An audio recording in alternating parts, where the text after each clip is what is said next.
Last October, there's up on the screen here of the beautiful people that I met and the places I experienced during the ANTN, the Affiliated New Thought Network annual conference.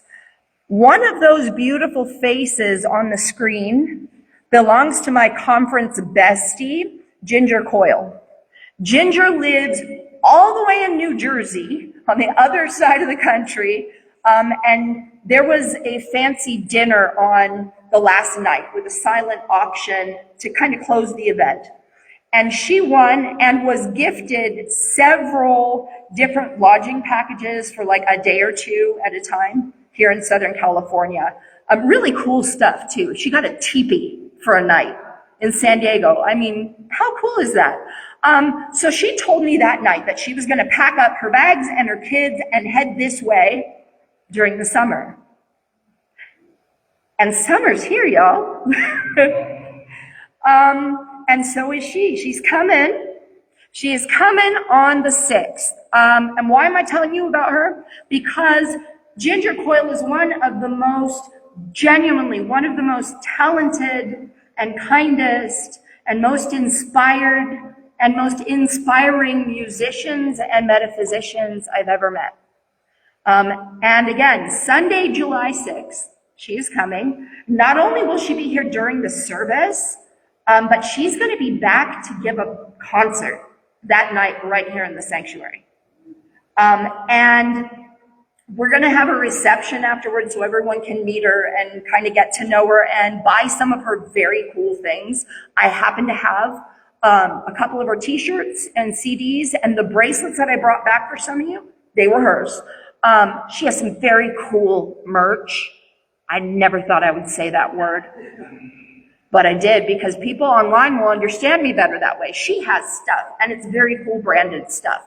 Now, if you are not sure that you are gonna like this lady's music, I challenge you to find out. Because I guarantee that no matter how eclectic your taste is, you will dig some of it. She goes from reggae to country western to gospel and soul with so much soul your mind would be blown. And then into like funk, like proper old school funk. I mean, the woman does it all. You will find something you like. A lot of her music is free online. And so you just Google her name. So you'll find it on Spotify, you'll find it on iTunes, you'll find her on websites. She's very, very good. Seriously, go check her out. She plays all the instruments, she does all the things. Make sure that you post her to all of your social media accounts, post her concert information, so that you're sure that all your friends see it. There is no cost to come to the concert. We're going to take a love offering at the door, and she's agreed to just kind of do this because she's cool. Isn't that neat? So yeah, you don't want to miss this. Okay, and now we'll get to our purpose here. So this is talk 3 of our 5 talk series on trust. We have already learned to trust ourselves, and last week we came to trust others. This week we begin to trust the process. Now, what do I mean by trusting the process? Think of it like assembling IKEA furniture with no instructions, okay?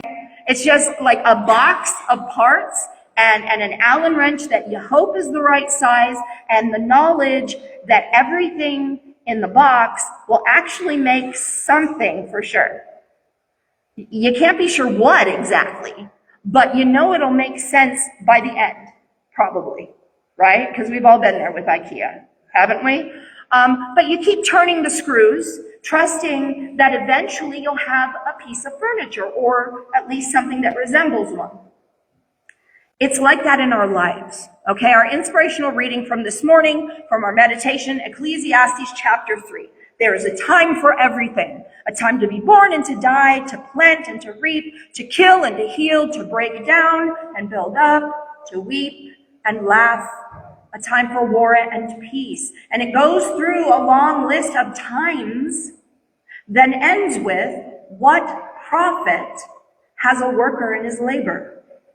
I've seen the toil which the Lord has given the sons of men to be engaged therewith. He's made everything beautiful in its time. Also, he made the world dear to man's heart, so that no man can find out the works which the Lord has done from beginning to end.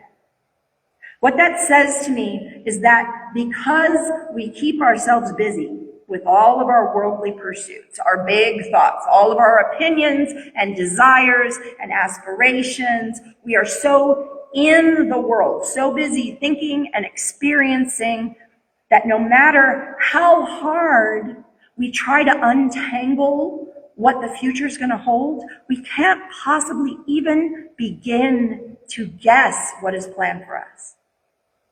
We can't know what all of our struggles and challenges are for. We only know that we're experiencing them. And we've ultimately got no choice except to experience them, right?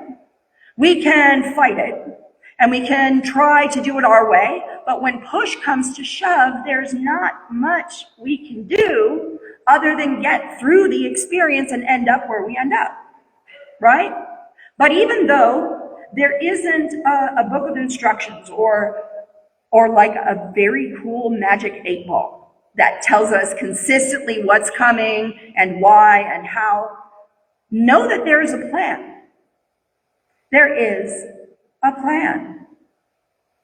Next week, we're going to look more closely at that, at trusting the divine hand that's weaving everything together to create our best and most amazing and beautiful life experience. But today, we're going to trust the process.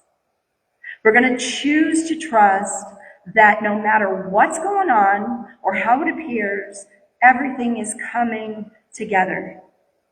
And it will ultimately create a beautiful piece of furniture.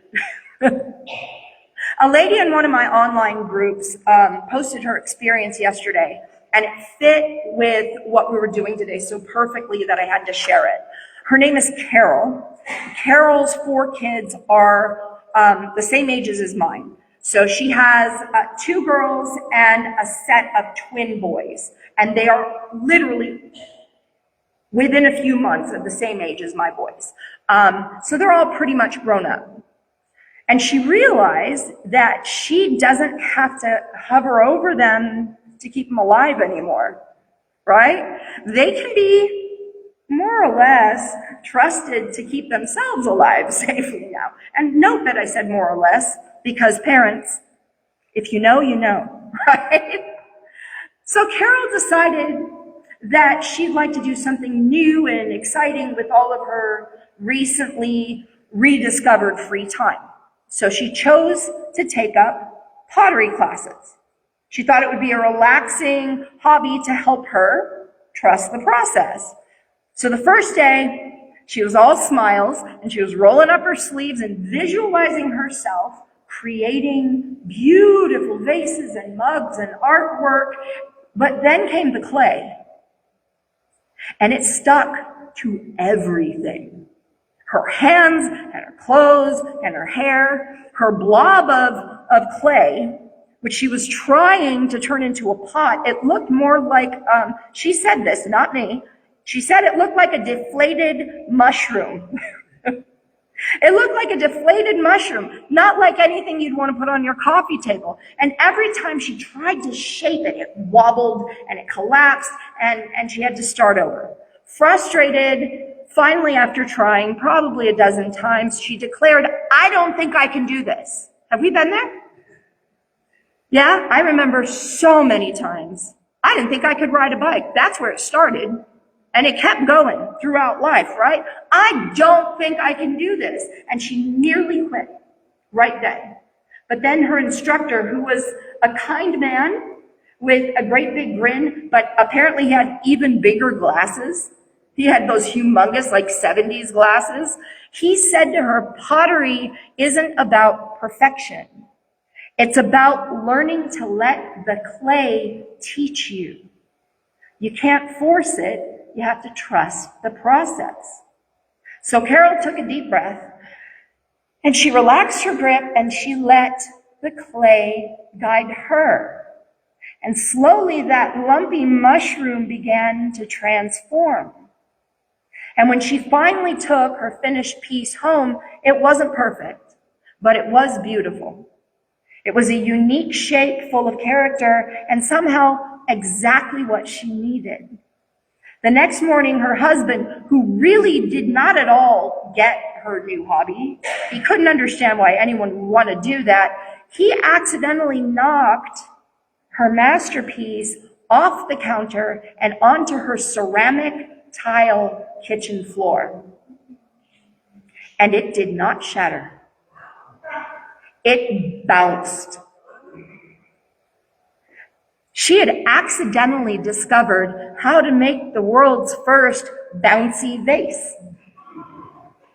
Her kids loved it. They told the neighbors, so the neighbors put in orders for her to make some. She is not entirely sure that she can fulfill that. But everybody's been talking about it in her community, and she was finally invited to speak. You know the local cable access shows? Some places still have them, and she's in Oregon, so they still got one. They had a cable kind of community news show, and she was invited to speak there about her bouncy vase. And what they said Carol was the woman who trusted the process and invented a vase that bounces. Isn't that cool? This just happened within the last 3 weeks or 2 weeks. So yeah, this all just happened. So what is your lumpy mushroom moment? Right? I struggled to think of a time in my life that I could tell you about that wasn't too boring or yawn-worthy. I wanted to inspire you, not inspire a nap. And the thing for me is that I've always kind of been a mushroom vase maker type of person. Okay, although I didn't at the time actively realize that I was doing it. I didn't like to think about the things that were happening or that could happen or that did happen once upon a time. I didn't like to think about all that too much. And I didn't want to plan ever, because whenever I did any of those things, that anxiety that would come up would have me feeling horrible. So I just kind of wanted to be and do and tune it all out. It wasn't some great spiritual movement. It wasn't this metaphysical, like metamorphic exercise. Largely, it was avoidance, if we're being real. I think it was simply a matter of, that seems like an awful lot of effort, so maybe no. Anybody done that? Yeah? That reminded me, as I was putting this on paper, it reminded me of a show. Does anybody remember the show Jessie on the Disney Channel? This is when the kids were little. Yeah? And you remember the butler? The butler didn't butler. He was kind of like a paid family member. And they would say, "Get the door," and he'd go, "It's so far." It was hilarious. But that's kind of how I've lived a lot of my life from childhood until now. But now I do it because I choose to stay present. But back then, the course of my life stayed present, if only to avoid having to do anything which hinted at requiring effort. But look at how that avoidance, and more recently that intention of presence, look at how that's paid off for me. I've had all kinds of amazing opportunities to have incredible experiences all over the country. I've worked jobs in many different and wildly unrelated industries and capacities. I have performed in wonderful places and in amazing projects for stage and film and print. I am married to my incredible and perfect partner of the last 24 years.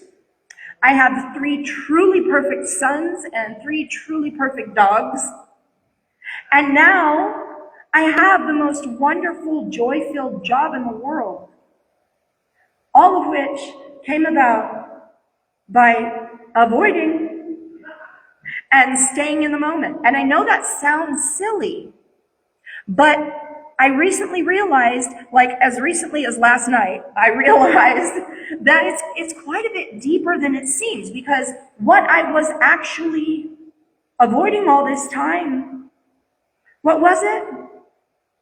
I'm not asking about the details of the events, right? I'm not asking about each event that I avoided. I'm talking about the meta view, okay?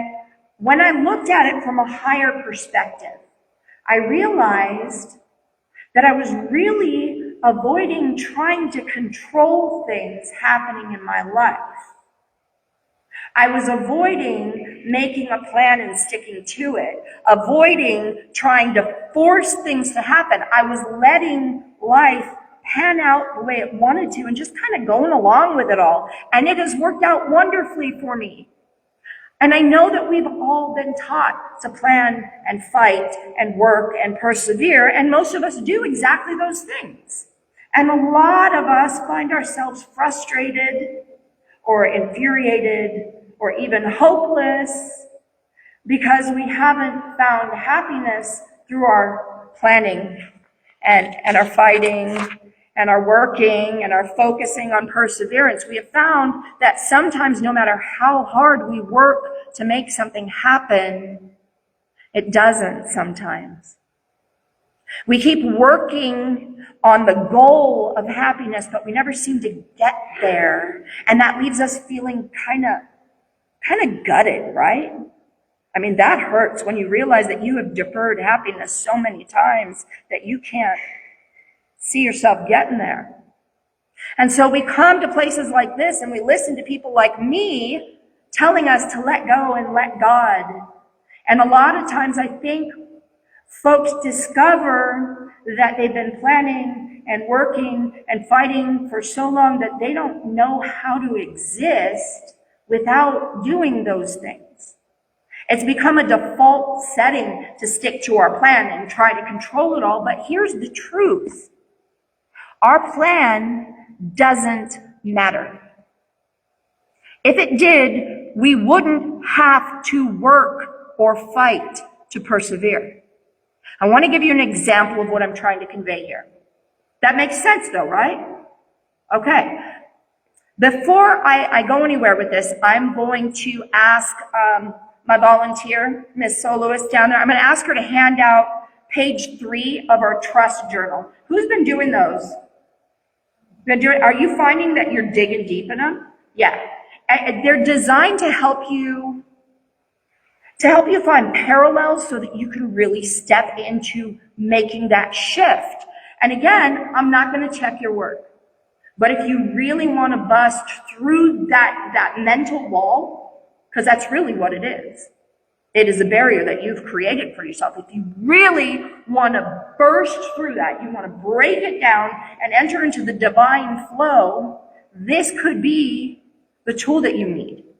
And it's so much cheaper than buying a sledgehammer. And it's way more effective when it comes to the spiritual stuff, right? Okay, so now to my story. There's a guy that I used to know from the building where my first apartment was. I think it was actually my second apartment. It was in Sherman Oaks. I'm going to call him Todd because I don't want him to hear this and identify with it. But Todd was the ultimate planner. He truly was. This guy had a spreadsheet for everything, and then he had clearly labeled binders, like a whole row of them, to contain all of the. That's a lot of spreadsheets. When you think about it, he had individual binders for pages of spreadsheets that corresponded with all the areas of his life. I mean, when I say control, the man did not understand spontaneity at all. So he decided while I was living there, he decided that he was going to open a bakery. Okay, that was his lifelong dream, and he went all in with his planning. He found the perfect location on Ventura Boulevard. He wrote his menu down to the exact sprinkles on each cupcake. And you think I'm kidding, but I saw the guidelines that he was going to give to the kitchen staff. Down to the sprinkles he had them, and he even scheduled the grand opening 6 months in advance. But here's the thing, every single time that Todd tried to move forward, something went wrong. The property owner stopped returning his calls. The contractors, they started just ghosting him after he paid them, mind you. They just suddenly didn't exist. And even the custom, he'd ordered the cutest, I guess you see them all the time now, those parchment like cupcake holders that stick up and they look all fancy. He'd ordered those with gold monogramming on them. They got hung up in customs. I mean, everything. It was like the universe had a cosmic nope button for him. It was just like, no, you can't have that either. It was like someone or something was planning against his planning.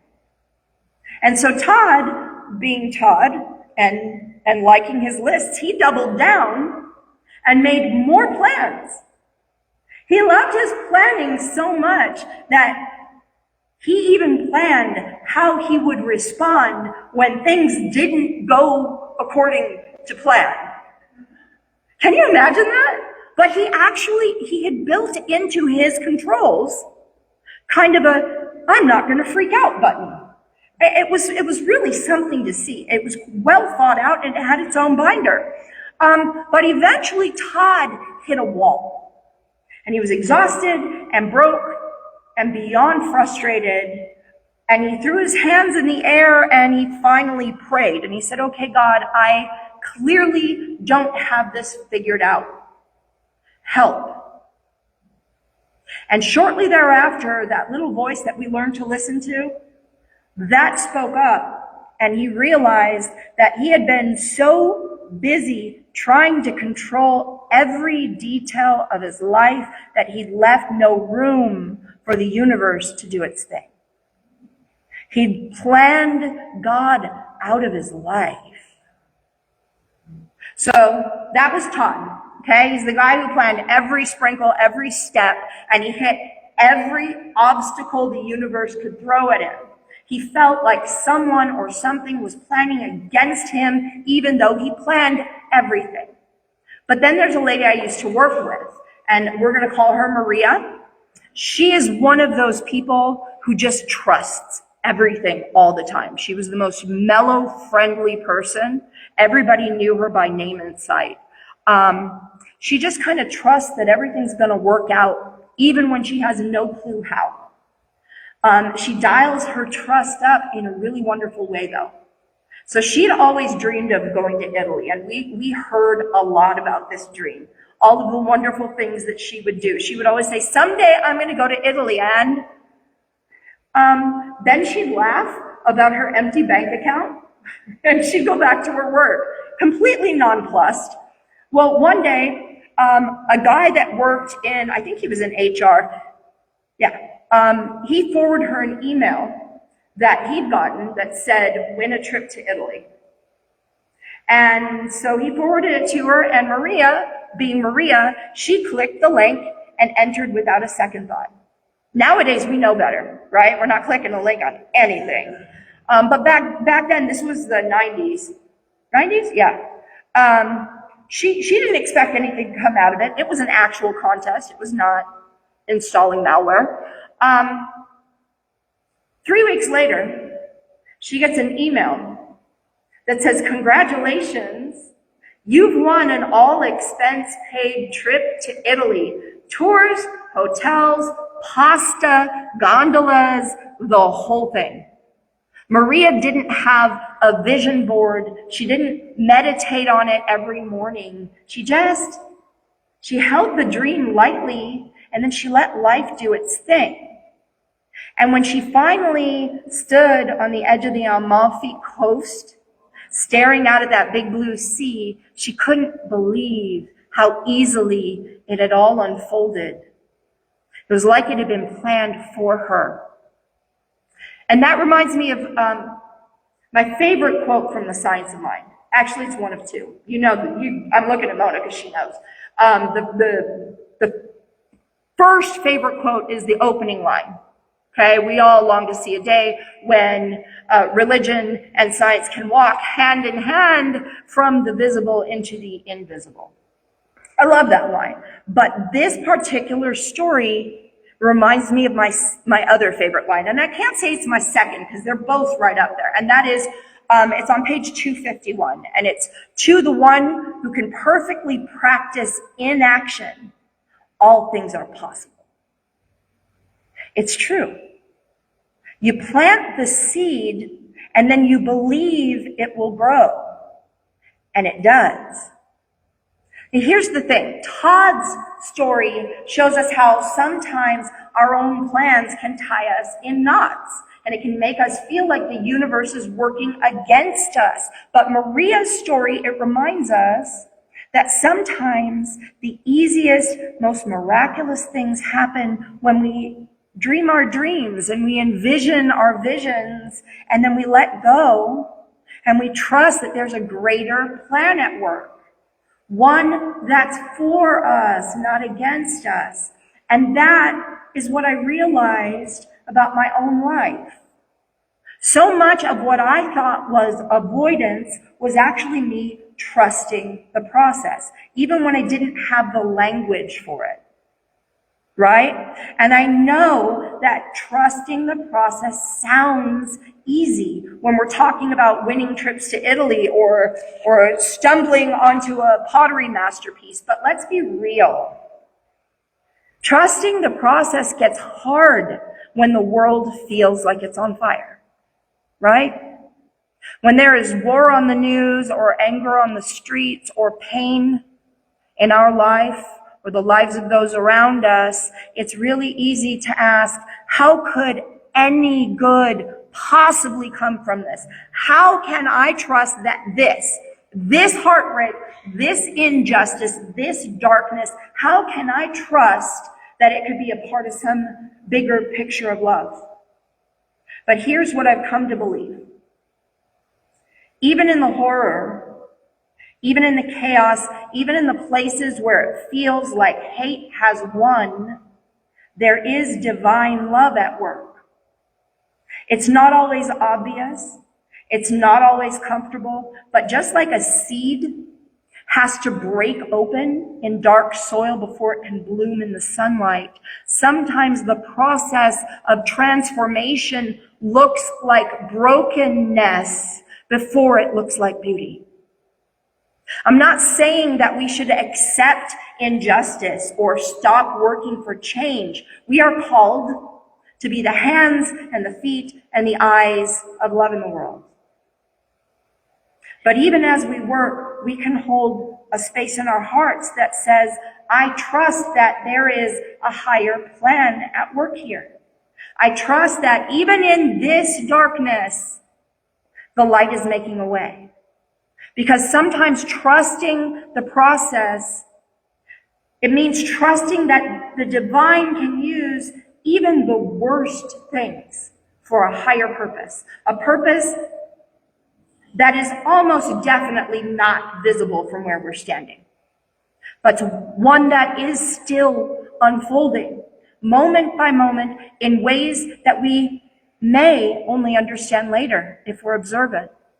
So as you go about your week, you're paying your bills and you're showing up for work and you're loving your family, trust that even in the hard times, even in the heartbreak, the divine love is at work. Let yourself be present, but also let yourself believe that something beautiful is unfolding, even if you can't see it yet. Because here's what I've come to realize, my friends. Trusting the process doesn't mean checking out of life. Okay? It means trusting the process means showing up fully for what's in front of us. Right? We're showing up 100%, our work, our families, our communities, but it also means staying open to the unexpected ways that the universe wants to bless us. It's about letting go of the need to control every detail while still being responsible and engaged in our lives. Because here's the truth. The same loving intelligence that grows flowers from seeds and galaxies from stardust is also guiding your life. And sometimes the greatest miracles unfold when you're living your life, going to work, caring for your family, paying your bills, and holding space in your heart for the divine to surprise you. Maria wouldn't have had her trip without it, right? Like Todd, we can plan every detail and we can feel blocked. And like Maria, we can trust lightly and just allow life to delight us. The secret is finding the balance. It's being diligent, but also leaving room for grace to slip in. I'd like to close today's talk with a prayer, one which will shift our lives into perfect alignment with our divine purpose easily and effortlessly, so that we can begin to experience the life of joy and abundance, which is our birthright as a child of God. So let us close our eyes, place a hand on our hearts, and breathe deeply into this sacred space of trust and grace. As I speak these words, hear them as your own. I know that there is one power, one presence, one infinite love that guides all things, seen and unseen. I affirm that this divine presence is at work in my life and in the world, even when I cannot see the path or understand the purpose. In this moment, I release my need to control, to plan every detail, to make things happen by force of will alone. I trust that there is a higher wisdom, a greater intelligence unfolding in every circumstance, even in the places that look dark or uncertain. I affirm that every challenge, every heartbreak, every obstacle is being used by Spirit to create something more beautiful than I can imagine. I trust that the love that is God is the master artist, weaving together all experiences into a tapestry of good. I open my heart to the miracles that come from letting go and trusting the process. I open my mind to the guidance that comes from within, knowing that I'm always supported, always guided, always loved. I claim this truth not only for myself, but for each and every person here today. Each and every person in our lives, each and every person in our community, each and every person in our world. May we each find the courage to let go of our plans, to surrender our worries, and to step boldly into the life that Spirit has prepared for us.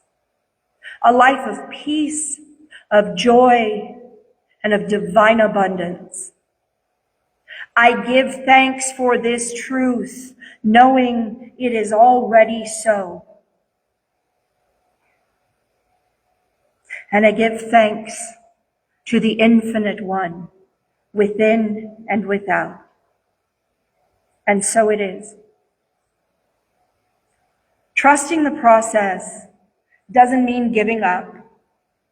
It means letting go of your tight grip on the steering wheel and letting the divine co-pilot guide you to places you never imagined in ways that you couldn't have scripted. And that, my friends, is where the magic lives. Thank you.